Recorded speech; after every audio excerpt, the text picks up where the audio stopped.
Hi, everybody. Welcome to the Lead Podcast, where our intention is to support the development of future hospitality industry leaders. I'm really excited about our conversation today about beyond the org chart, how the best leaders inspire everyone at every level. Amy, it's great to see you. Great to see you again, Matt, my compadre. We also have Claudia, and I am telling you, this woman is a complete badass. She's running a Fuku there. I just got a text the other day from somebody that works for you that was just raving about you and just said, I'm in this moment with Claudia and just the culture and the people and just how you lead." And so and you've also done some amazing, crazy work. I mean, talk about the football jersey behind you. But do you mind doing an intro so I don't chop it up? Because I don't think I can present you in the best manner of yourself. But you've changed my life, and I know you change others. So who is Claudia?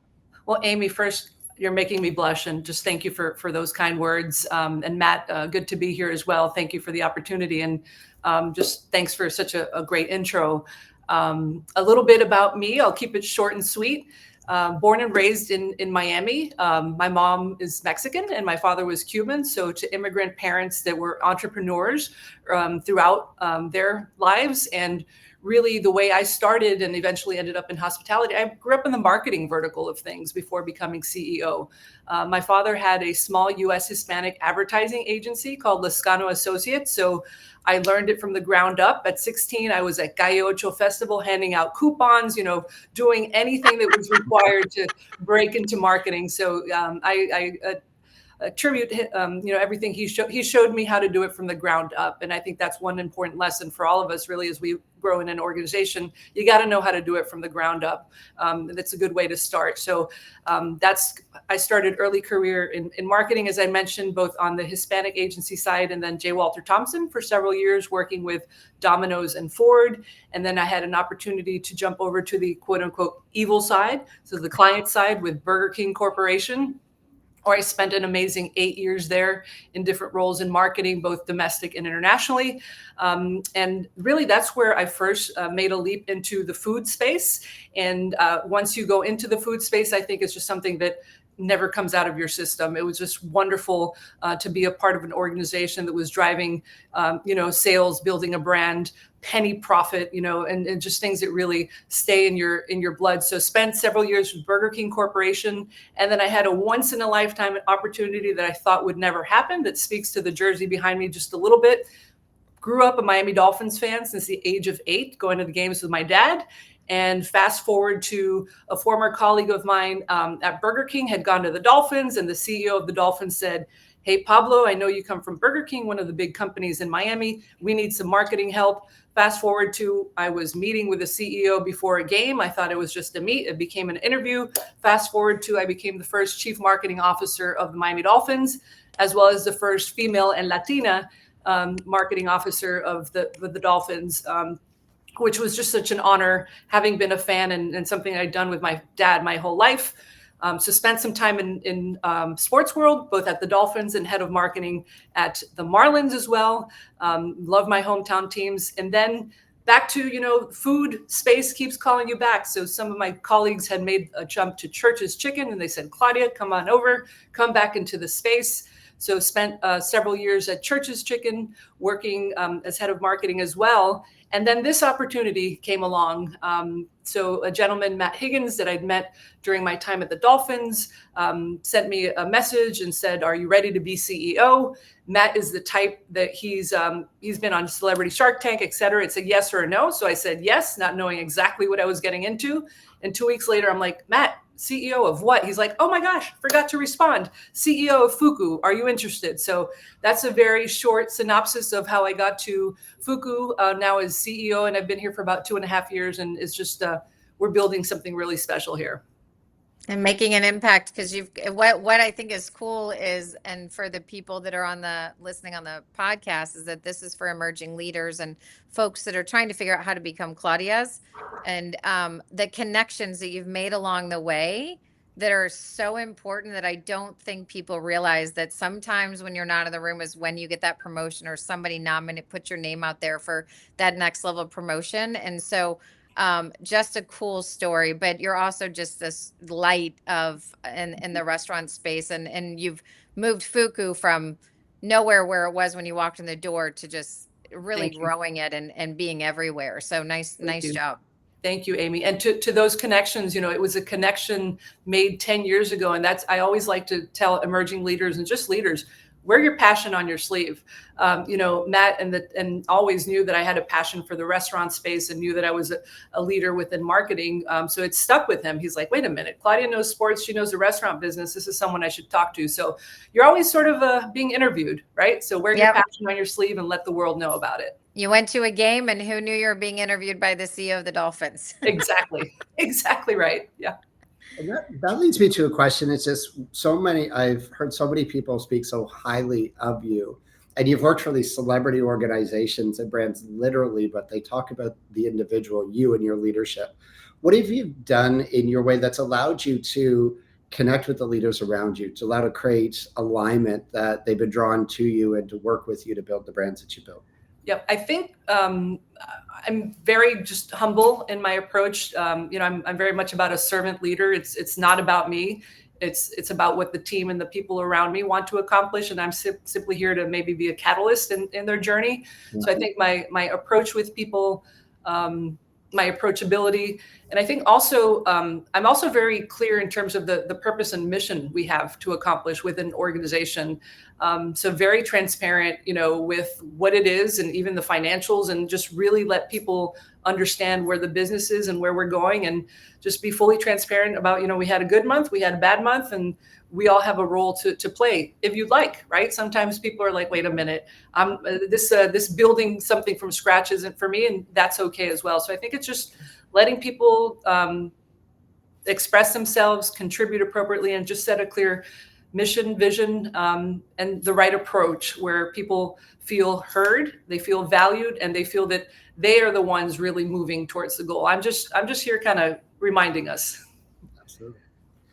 One thing I look at is getting people into agreement. And I know you shared it there, but I often talk to leaders about, we get in a boardroom or we get in a meeting with the manager, one shares what they want and the other side of the relationship shares what they want, but we don't necessarily get an agreement.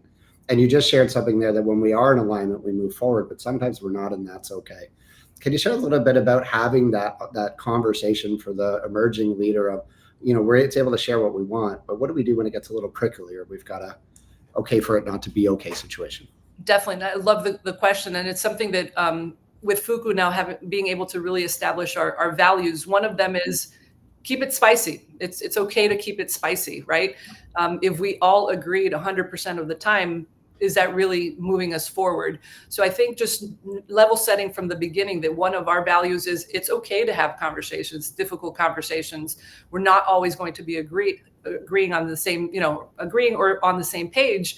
But if we're able to have those fierce, spicy conversations, and really at the end of the day, all of us be heard, all of us share, but keep the goal in mind, right? That's what's usually going to help decide what needs to be decided. What is the goal? What are we trying to accomplish? And you'll find that first, let people express their voice, their opinion. And if you continue to reset, okay, I heard your perspective, but this is what we're trying to accomplish. Once you remind people, they're like, yeah, maybe my recommendation isn't the one for right now. And maybe you have the right recommendation. Not always easy, right? And maybe sometimes you go round and round for hours, but it's just keeping it objective around what's the input and where are we going and what's the right thing to do. And just knowing from the get-go, we're not always going to agree. But at the end of the day, we know our destination is building something special. And sometimes you get it and sometimes you don't. That's okay. When you feel like you're managing a team and you're one of the emerging leaders, or you're a GM or a manager, director, and you have these folks that aren't getting it, do you have any advice? This is a very funny, strange question, but do you have any advice on how to handle that? Because I think a lot of times people take it personally, and it's not personal, and it's really, let's just have this is where we're heading, and we need you to get on board if you want, but there is a line in the sand too, which isn't the fun part, but it is part of being a leader. Yeah. And I think sometimes it's, if someone isn't automatically jumping on board or doing something that you've asked, I'm going to share a story from one of my assignments. I'd inherited a team, and I had been told that this person on the team, just wasn't making it. They'd been asked to do a PowerPoint presentation for like over 18 months. But she was a rock star other than this one PowerPoint that she couldn't get done. So what I did was I went and I had a conversation and talked to her, a remarkable employee in every other regard. She didn't know how to do a PowerPoint. So sometimes it's not a no, right? Or it's not an alignment with a manager. Maybe sometimes you're asking something that they may not fully know how to do or might need some help with, and are just embarrassed to say, I don't know how to do it. So I think something I share with that in mind is, I think emerging managers, leaders, make sure you really hear what your team is saying. Not maybe they're saying no, but it's a hesitant no because they're not understanding. So something with our restaurants, I want everyone in that restaurant that wants to be a part of it to understand the P&Ls. Why is it that my hours were cut? Why is it that, there's only 2 people on staff versus 8? So be so transparent with your P&Ls and your numbers that they're like, got it. My hours were cut because business is 40% down. So sometimes just sharing the why really goes a long way. So as emerging leaders and managers, it's okay to share. It's okay to share what you're comfortable sharing, and it just really helps people understand the why. Yeah. And one question I have, because one thing we often work on with leaders or leadership teams is defining how they win. And I always use examples of sports organizations because they know the destination. And rather than leadership down, what can we share with a leader who's sitting inside an organization now saying, I don't know how I'm successful in my role. And they might go to profit or revenue or costs, which are results. But if they want to know the bigger picture, how do they go to their leadership and ask that question without feeling worried about the response they might get? Yep. I always like to say, just ask, can you coach me on how I can do this? Or can you just ask it in the form of, can you coach me on what I should be focused on for the next month? So I think it's very much the approach that you take with leadership. Sometimes it takes courage to walk up to your manager or a leader. So just always say, what can I do to make sure that we're moving in the direction that you would like to move in for the restaurant? So just asking. Sometimes it's the most simple answers is just not saying, what do you want from me? It's just about the attitude, the approach, and then sometimes putting it back on you, dear manager, coach me. What can I do to make sure that I'm contributing and I am successful in this organization? And oh my gosh. Yeah. That rings so true. I think the vulnerability of asking is a whole nother episode, because it's leaning in as a leader and saying, I don't know how to do something, but I do think they have to be in a safe space where they don't feel judged for not knowing or asking. And I think sometimes people create that as leaders. And I think looking in the mirror and saying, have I created a safe space? Can they be transparent with me? Can they raise their hand and say, I don't know how to do something, teach me how? And the other thing I wanted to go back to that you talked about as well is transparency. I do not believe right now with what's going on in the restaurant space that everyone is transparent with their P&Ls and their numbers. And there's some leaders that don't believe that their team should know it, right? And so for us to create more leaders and for them to scale, they have to learn the P&L. They have to learn the financials. They have to understand what their inputs are in every shift of what an output of a P&L, because that's just the scorecard at the end of the day of how you ran your shifts. And so the transparency, and this is such a funny topic because people really do not want to share it all. And there's also leaders and GMs and directors that don't share it because they want to be that person that has it all. But the more you share, the stronger your team is, the better your results are. And so I don't know your thoughts on that, but there are a couple nuggets that you and Matt were talking about that I was like, there's some big pieces in there. Yeah. And I think for me that, as I've evolved as a leader, I think as young emerging leaders, you do kind of want to control it and hold it back. But when I learned, many, many years ago that in opening it up, you get more support. There are more people on your side. All of a sudden, you've been transparent, you've shared the P&Ls, and now it's just not you fighting that battle. Now, all of a sudden you have an entire restaurant team saying, oh my gosh, if we sell 2 more Sandos, we're going to make our numbers this month. So I think it's just in sharing, you get a volume of people that are like, we can do this, let's go. It just makes it much more tangible and doable. It's not for everyone, it takes courage, but I have found it, and that's something that as we're building Fuku and really going to lean into restaurants, it's even how we're going to be hiring people is with that openness and that approach, because we believe it's going to be in transparency and sharing, you're going to build future leaders. Love that. And when it comes down to building, because one of the hard questions is what's good and what's great. So when we look to some of the brands, companies, or teams that you've led, when it comes to maybe it's the employee experience or the guest experience, what separated good from great? And you might have experienced a transition, within your time with one company, team, or brand. What separates good from great? Yeah, good, I think, is at a baseline we have to be good in this business. And good is just a cost of entry, right? So I think for us, our food is excellent. It's exceptional. So it's what do we do in addition to great tasting food to make sure that there's going to be that repeat purchase, right? And for us with Fuku, the difference between good to great is really how our front of house, our back of house, our corporate, our brick and mortar teams, we are a team, a unified team that is all responsible for making sure that guest has a great experience. And for us, it's kind of another one of our values. We all eat at the same table, right? That is something that we're really leaning into, whether it's a guest or it's someone else back of house.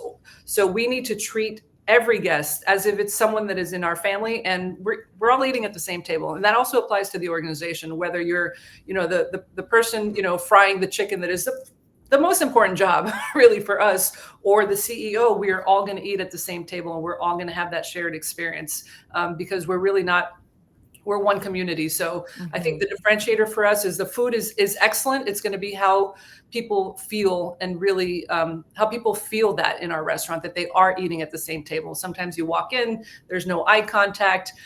It's simple things that really demonstrate to the guests that they are seen. Often you walk in, it's a transaction and you're not seen. So little cues and things that you are seen, you are here, and we appreciate you. So it's subtle. I think that good to great is in the subtle things that you do. Yeah. I do too. I think it's that hospitality gene that everyone now is talking about. You hire for hospitality, not for somebody that's got all this experience. You get a young person in the door and they're coming in and it's one of Matt's kids and they're bouncing off the walls and they're smiling and they're giving everybody smiles, and the energy and the stuff Matt does too in the industry. Those are the people we want to go after, we want to elevate and represent our brands and communicate with our front lines and our guests. But it's the feels, it's all the feels. It's, it's really it's the food too, of course, and the product. But man, if you can really come in, and Matt and Claudia come in for lunch one day and I'm, just talking to them and getting to know them and where are they from, and they're here for a week, well, come back and see me tomorrow. It's all those things. And I do think we've lost a little bit of that hospitality, whether you're in a supermarket or you're in a department store or a restaurant. It is funny. Sometimes I just want to say, like, what happened in your Cheerios this morning? Because I can't say it on the podcast, but like, is your day really that bad? And here's $5, or here's whatever. And instead of, somebody was crappy with me the other day, and as I was entering into the TSA line, and I said, oh my gosh, are you having a yucky day? Here's the thing. You look gorgeous today. Turn it around and don't be crappy to the next person, because she was really crappy to me and there was no reason for it. So it's kind of like, how do we bring, the hospitality in? How do we bring more goodness into the world? Yep. And I'm not just saying a line of crap. I think there is something that comes across every time you cross a Claudia, whether she's at work or not. It's that human hospitality, kindness gene. And yep. I do think kindness matters right now. So, and it always has, but I think it's just, we need more of it. Definitely.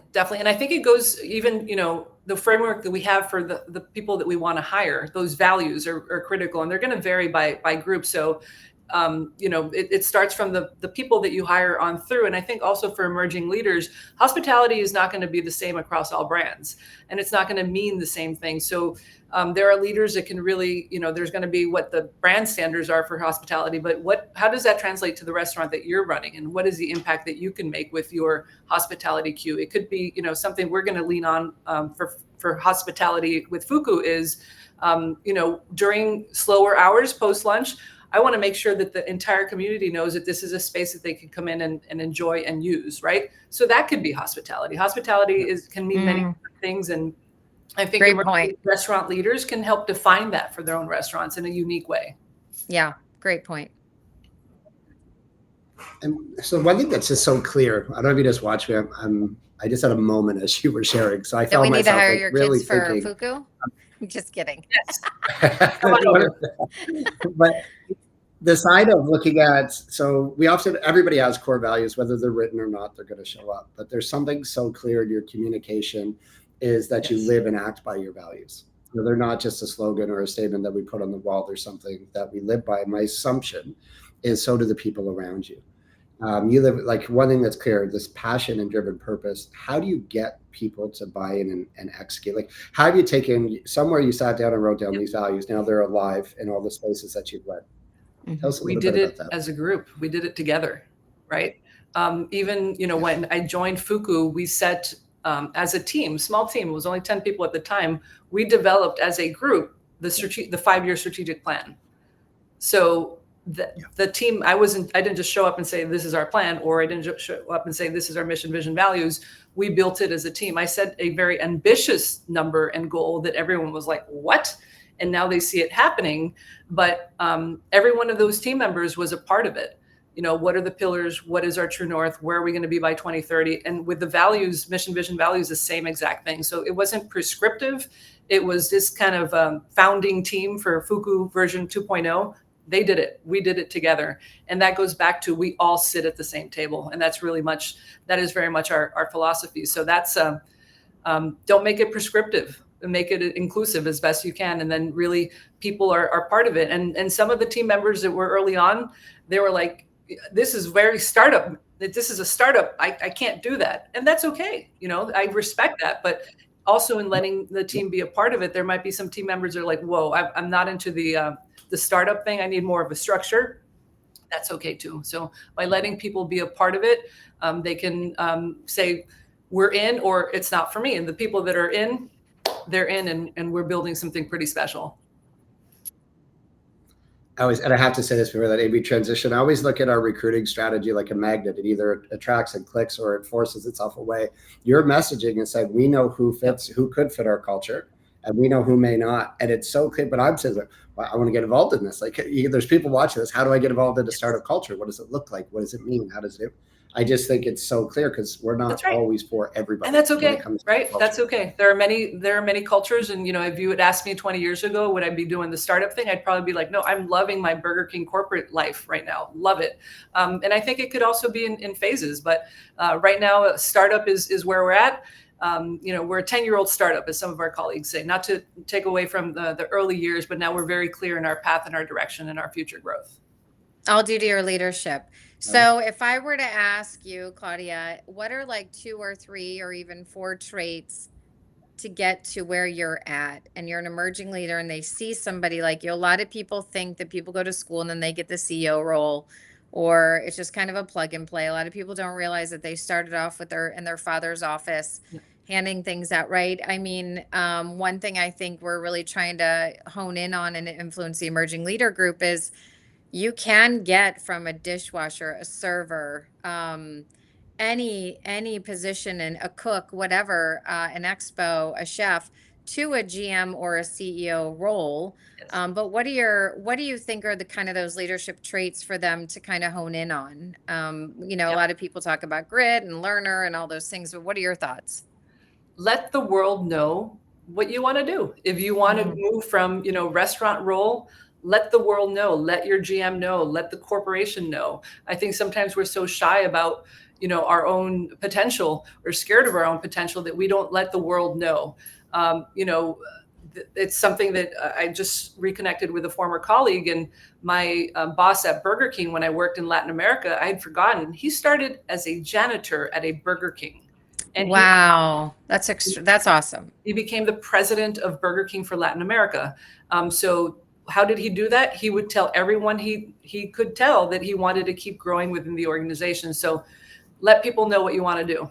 That's first and foremost. I think just let people know. And also for leadership, something that is really important to me, it's not Fuku corporate and Fuku store. We are Fuku. So we very proactively work with our restaurant team to make sure we're not missing if someone's saying we want to grow in a different direction. So that's another very important part of it. So that's two things. And I think as emerging leaders also, we're never going to know everything, and that's fine. Right. Mm-hmm. I grew up in the marketing vertical, and this is my first time as a CEO. And I'm like, oh my gosh, this is usually an operations person that becomes a CEO or a finance person. So a couple of things, I went out and did what I could to learn a little bit more, even though I'd been exposed to operations at churches and Burger King. I'd never run it. So what did I do? I took a minute between churches and Fuku. I worked at a restaurant for 90 days, for 3 months, doing tables, back of house, doing dishes. I just did it. So I said, this is a weak spot for me. I'm not going to be an operations person, but let me at least start getting into the restaurant space and understanding it. And I'll tell you, one of the, even though I'd already been CMO of Dolphins and things like that, one of the most exciting days of my entire career was I got a $5 tip on a table. And it was just one of those moments, like the work was seen and it was contributing to the overall success of the restaurant. So go learn what you don't know, right? You don't need to go to university or trade school. Just go take an assignment and learn what you don't know. And now I've surrounded myself with people that are operations experts, right? I'm not ever going to have 20 years of operations experience, but I dabbled in it. I know it's a very complex world, and now just surround myself with people that are much better than I can ever be at operations. It's so incredible. And what a way, just the reflective part of the journey. One thing I wanted to ask is, because as we close out, lastly, rather than the steps and the advice, someone has to sit down tomorrow and start to map out their own plan. I say people spend more time planning their vacation and potentially their future. What's your encouragement from Claudia and you, Amy, as well, of just how to start? Like, what do they do tomorrow morning while they're drinking their coffee to get clear here before they publish it? Quiet time. I mean, take time for yourself where you really, I gave this assignment to my brother yesterday, so it's kind of funny. It's a quiet time where there are no distractions. And it's so hard to sometimes just quiet ourselves in our mind and just ask, what are my passion points? What do I enjoy doing? What is it that drives me and makes me excited? And just jot themes down. You don't have to write out a job description, but just themes of what comes to mind in that quiet time. Do it for 2 or 3 minutes, right? I'm not saying an hour, 2 or 3 minutes, and just the things that pop up that really motivate and inspire you. Write them down, and then that's the beginning of the genesis of potentially something that you should be exploring. So that would be something I do. Amy, I don't know if you have another addition to that. No, that's a big one. I do. Gosh, there's a lot that can go into this, right? But it's what are you passionate about? What makes you happy that you're writing down?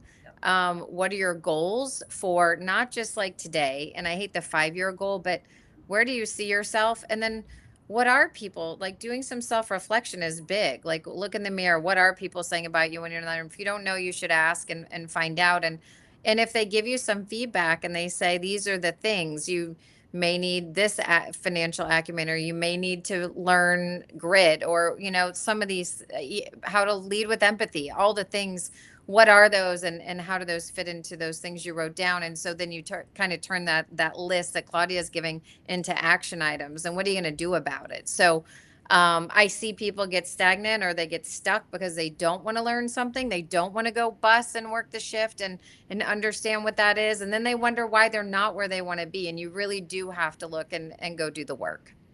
Bottom line. Yep. I said when I was young, I always wanted to get the answer right. So I had to get the one sentence that described my 20-year future. And something got said to me years ago is, how do I stay curious a little bit longer? How do I find the patterns of my passion? When you're writing, patterns will emerge, and just being curious without judgment and generous with ourselves. Claudia and Amy, thank you so much for an incredible discussion here today. I know the audience is going to see so much value. I just want to share how much I appreciate you both supporting the You next too, generation Claudia of and Matt. leaders. Thank you for Matt. joining, Thank you, Claudia, Amy. the Lead Great. podcast. Thank you. Have a great one. Thanks Thank for the you. opportunity. Thanks. Thank you.